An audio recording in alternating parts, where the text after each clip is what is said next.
ആ വൃത്തിയോടൊന്ന് പോയാൽ മതിയായിരുന്നു.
എന്താ അമ്മ?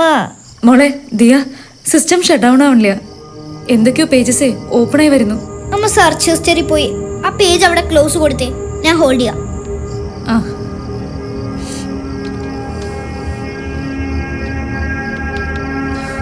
പോകുന്നില്ല മോളെ.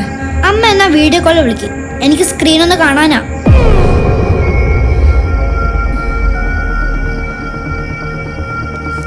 ആ ക്ലോസ് ആയി മോളെ, നീ കിടന്നു വന്ന.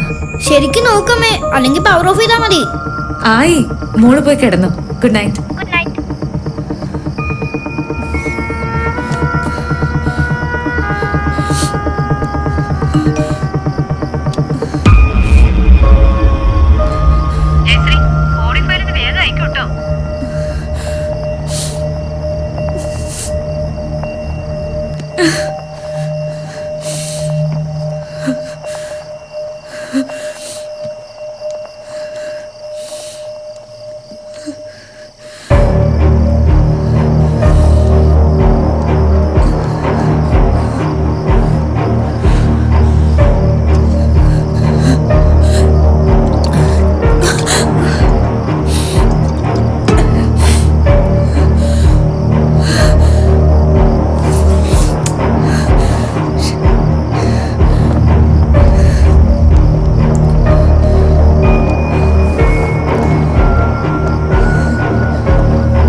ഹലോ ബാബുട്ടാ.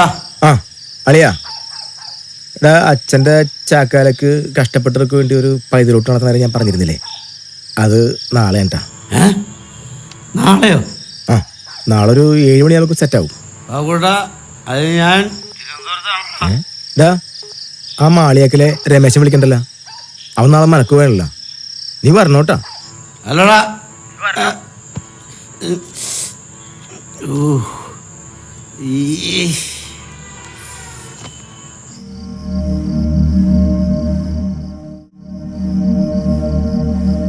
നീ 24 മണിക്കൂറും ഫോണിൽ കുത്തിക്കളിച്ചോണ്ടിരുന്നോട്ടോ.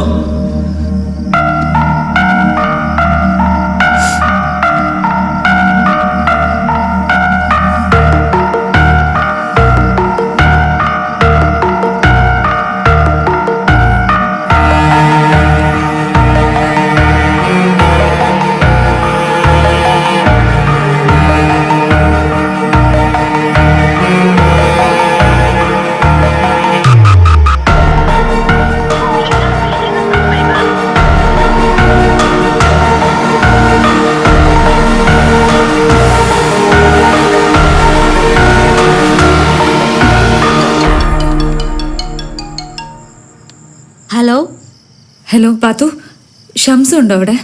ഇക്ക ഹോസ്പിറ്റലിലാണല്ലോ. അയ്യോ, എന്തു പറ്റി?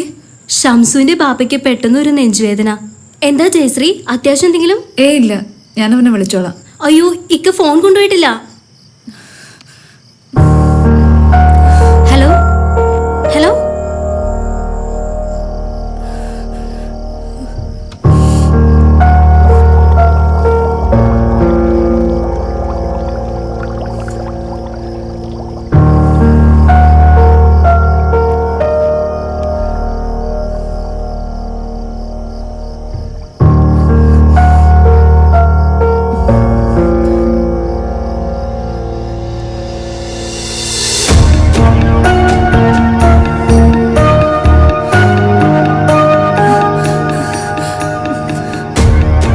എന്റെ ടീച്ചറെ, പിള്ളേരെ ഒന്നും കുറ്റം പറഞ്ഞിട്ട് ഒരു കാര്യമില്ല. കുഴപ്പം മുഴുവനും കാരണവന്മാരുടെ.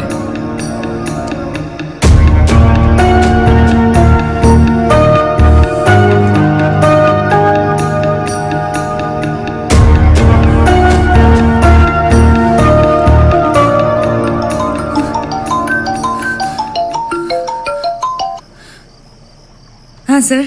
ഹലോ, ടീച്ചറെ വിളിച്ചായിരുന്നോ? ഏയ്, കൈ തട്ടി അറിയേണ്ട കോള് വന്നതാ. ഓ, അത് ശരി. ഞാൻ വിചാരിച്ചു ആ സമയത്ത് ടീച്ചർ വല്ല അത്യാവശ്യത്തിന് വിളിച്ചായിരിക്കുന്നു. ശരി സർ. എന്നാ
ഇക്ക കുന്ത്രണ്ട് ഒന്ന് ഓഫാക്കുവോ?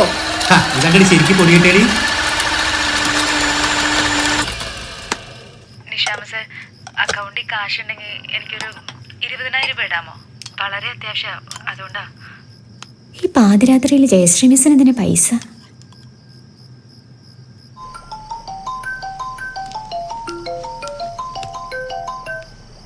ഹലോ.